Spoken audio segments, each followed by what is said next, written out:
up, guys? I wanted to do a follow-up video here from something I did earlier in the year where I kind of predicted who would be the good players to buy. And I mean, it's only fair that I come clean and say that I got at least one of them wrong, one of them brutally wrong. And in fact, it might have something to do with this little display I have back here. Still my guy, but I was terribly wrong about Carson Wentz, saying that it was a good time to invest in him back then. But I'm not going to go the way you think I'm going to go with this video by just apologizing and then giving you a different guy to go for. I also said to go for Baker Mayfield, and he was at an all-time low. Well, Baker Mayfield is looking good right now, right? The Browns are in the playoffs. It's not exactly because of Baker Mayfield. I mean, obviously Nick Chubb and Kareem Hunt and that offensive line are a big part of the success there. But Baker Mayfield has been clutch down the stretch and really put the Browns in position to hopefully upset the Steelers and move and get their first playoff win in who knows how long, probably since Belichick was coaching. I don't even know if he got a playoff win there. I just know that he went to the playoffs. But Carson Wentz, something happened this year. I don't think he's completely done. Obviously, the MVP level quarterback play that we saw in 2017 and the really, really good, like top 5 to top 7 level play that we saw in the subsequent years from that run that he had, I think that's who the guy is.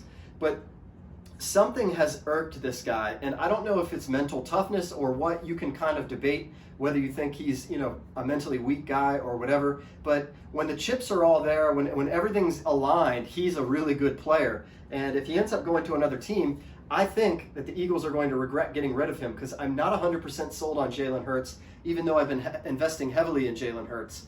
I'm not 100% sold. But here's where you should take it from here. Carson Wentz, to me, is still an excellent buy. I am still going to, now I'm thinking to buy Carson Wentz more than ever, because this is the lowest he's ever been in his career. I know it's been a short career, 5 years, but this is the low point, right? This has got to be the low point unless he ends up not in the league. I'm willing to make that gamble. Sorry, my nose itches and I keep itching it, or scratching it. But rather, Carson Wentz is going to rebound. And if he ends up somewhere like Indianapolis, watch out, because I'm watching this playoff game right now, and the guy, the team seems like they're just a quarterback short. Phillip Rivers is good and everything. He's a good game manager, but he's just not what he used to be. It seems like this team is a quarterback short of a really, really good football team that can really contend for a Super Bowl run. And Carson Wentz with Frank Reich, we've seen what can be done there. And there's just all kinds of possibilities for Carson Wentz next year, including staying with the Eagles, but also including leaving the Eagles. That would all be far better situations for him to land in than the one he's currently in now, with all the turmoil and Doug Peterson really kind of losing the locker room, Jalen Hurts coming along and putting pressure on him. It's just a bad situation for Carson Wentz, and I think he would be better suited somewhere else, even though I'd rather see them work it out and go forward and keep our guy.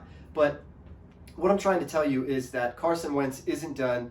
He will be a good buy, and I still think right now, if there's a guy that you could be looking at that might give you some ROI because of how low you can buy him right now, Carson Wentz is that guy. I'm going to buy his stuff because people are, just selling like Prism 10s and stuff like that for a lot less than they were selling them for, even 6 months ago, before we kind of saw that Carson Wentz had some type of issue going on. So I just wanted to put that on your radar. I wanted to apologize and say that I was wrong about Carson Wentz as far as investing in him last summer and it being a good buy for you to flip something during the football season. It ended up being a terrible buy, right? But I don't think you should bail. I think you should hold, and if not, even better than holding, rather, I think you should invest even more. And this is the same thing I would do if a stock was up and down and I caught the stock kind of at a peak rather than at a valley. Like, I identified it was a good buy, and then instead of going up, it went down. If I still felt that I was right about that stock, I would just add more of that stock to my portfolio, right? And get a better price per share on it. That way, when it does eventually reach that high that I think it will someday reach, I'll be in really good position. And so that's what I think you should do with Carson Wentz. Don't bid on the stuff I'm bidding on, obviously, because I want to get very low prices on it well. So maybe I'm dumb for telling you to do this, because I'm just creating competition on these Carson Wentz cards for myself.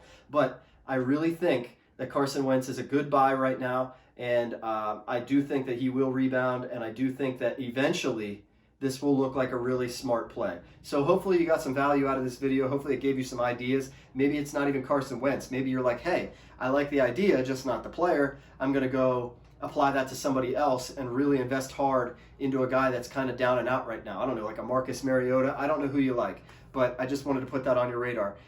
If you like the video, go ahead and like it, share it with a friend, comment who you're investing in, but in the meantime, keep on flipping.